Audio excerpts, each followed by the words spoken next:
Et si on envoyait Bart de Wever et Theo Franken à la guerre? T'es malade, toi? Non, absolument pas, je suis extrêmement sérieux. Theo Franken affirme qu'il faut se préparer à la guerre. Mais moi, je vais vous donner mon opinion et je crois qu'il ne va pas plaire à Theo Franken. Bonjour la belle jeunesse, je suis Maxime Bourgeois, professeur, et je vais décrypter avec vous cette actualité. Oui, Theo Franken de la NVA affirme qu'il faut se préparer à la guerre.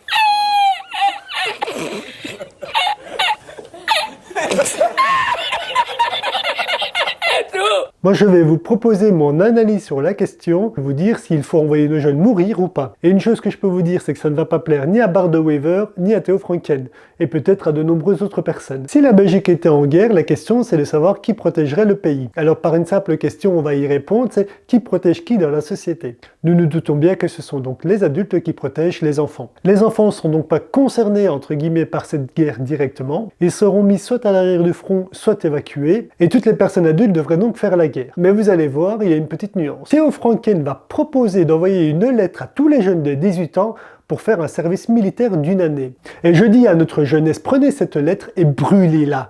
On va faire un bon petit barbecue, on va les empiler l'un sur l'autre et on va faire une petite montagne de feu. Parce que si Theo Franken s'imagine que je vais laisser faire ça, il se met le doigt dans l'œil. Non, on n'enverra pas notre jeunesse se faire trucider sur les champs de bataille pour le plaisir de quelques-uns. Parce que je peux vous assurer que Theo Franken ou Bart de Wever n'iront pas au front, ils ne seront pas de la chair à canon, et quand on aura peut-être perdu la guerre, ce seront les premiers à réclamer une armistice, et les premiers à bien survivre à cette guerre. Je vous enjoins donc de n'absolument pas écouter le discours de Theo Franken. Il faut se préparer à la guerre, oui, mais il faut se préparer à la guerre avec intelligence, et l'intelligence ne dit pas qu'il faut envoyer nos jeunes de 18 ans à la mort. En fait, c'est de la pure folie. Alors la première question que vous allez me poser, c'est oui, mais si nous sommes en guerre, que les troupes russes se trouvent sur notre frontière, il faudra bien faire quelque chose pour se protéger. On est tout à fait d'accord. Voilà mon analyse. Vous pouvez mettre des commentaires en dessous pour me dire si vous êtes d'accord ou pas avec celle-ci. Dans une société normalisée, nous devons protéger les générations d'après. Ça veut dire qu'en tant qu'adulte, vous devez protéger la génération en dessous de vous. Et tout cela doit se faire par classe d'âge. Je vais donc vous mettre un petit tableau pour vous montrer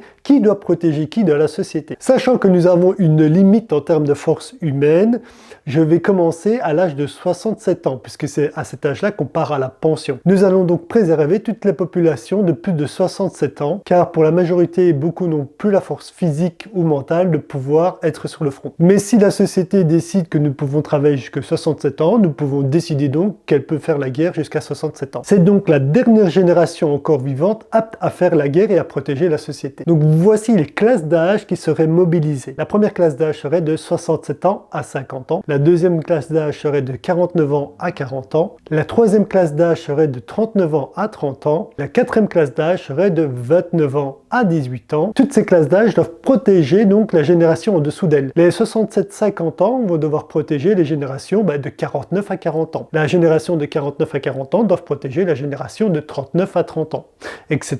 Donc je considère que si il est décidé de faire la guerre, nous devons envoyer en première ligne la première classe d'âge qui va défendre les générations en dessous, celle donc de 67 à 50 ans. Si celle-ci se fait enfoncer par les troupes ennemies, il y a une deuxième ligne de défense qui est protégée par la classe d'âge 50 ans, 41. Et donc à chaque fois qu'il faudra mobiliser des troupes, ce seront des troupes qui seront mobilisées sur une classe d'âge bien définie, et nos jeunes de 18-19 ans seront protégés au maximum puisque ce seront les derniers à aller faire la guerre. Et souvent, soit on a perdu et c'est l'armistice et donc ils sont sauvés, soit le front tient et donc il y a encore énormément de populations des classes d'âge supérieures qui continuent à tenir le front. Ça ne veut pas dire qu'ils ne seront pas forcément mobilisés, mais ils seront à l'arrière, à aider dans les industries, à aider dans tout ce qui touche la manufacture, la continuité des transports en commun, etc.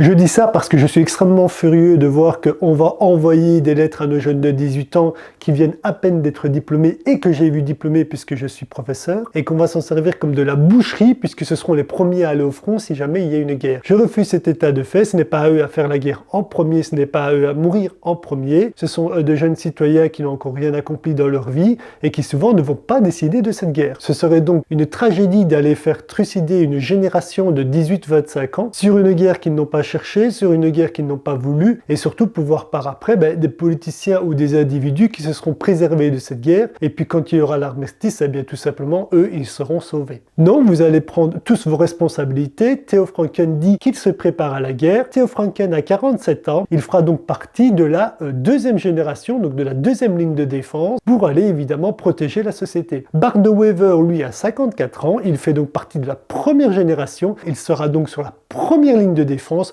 pour aller protéger les futures générations. Parce que c'est ça, une société normalisée. Ce sont les plus grands qui protègent les plus petits. 2, ça permettra peut-être à nos politiciens qui auront peut-être là envie de faire la guerre, de comprendre que ce seront les premiers concernés. Ce sont des individus qui ont plutôt un âge avancé, 50, 55, et donc ce seront les premiers à être mobilisés pour être sur la première ligne de front. Ça va les faire réfléchir sur la volonté réelle de faire la guerre, et peut-être essayer de trouver toutes les solutions possibles avant d'envoyer des hommes sur le front. Si nous regardons la pyramide des âges, nous constatons que nous avons fait beaucoup moins d'enfants que par le passé, et donc ces individus, si nous les envoyons à la mort, et bien évidemment il y aura un problème par rapport à la natalité par la suite, et qu'en plus le plus gros des contingents se trouve dans les catégories de population les plus âgées. Je dis cela parce qu'il n'y a aucune critique par rapport au fait qu'on ait dit qu'on allait proposer un service militaire à 18 ans à tous nos jeunes, donc ils vont tous recevoir, apparaît-il, une lettre pour s'engager, et je trouve ça dingue que ça ne fasse réagir personne, que personne se pose des questions, et que personne se pose des questions sur savoir comment on agirait s'il y a une guerre. Si vous imaginez que vous allez pouvoir envoyer nos jeunes de 18 ans se faire mourir sur le front, personnellement, je l'accepterai pas. Je considère que d'abord, les générations du dessus doivent protéger les générations d'en dessous. Voilà, vous avez mon avis personnel sur la question.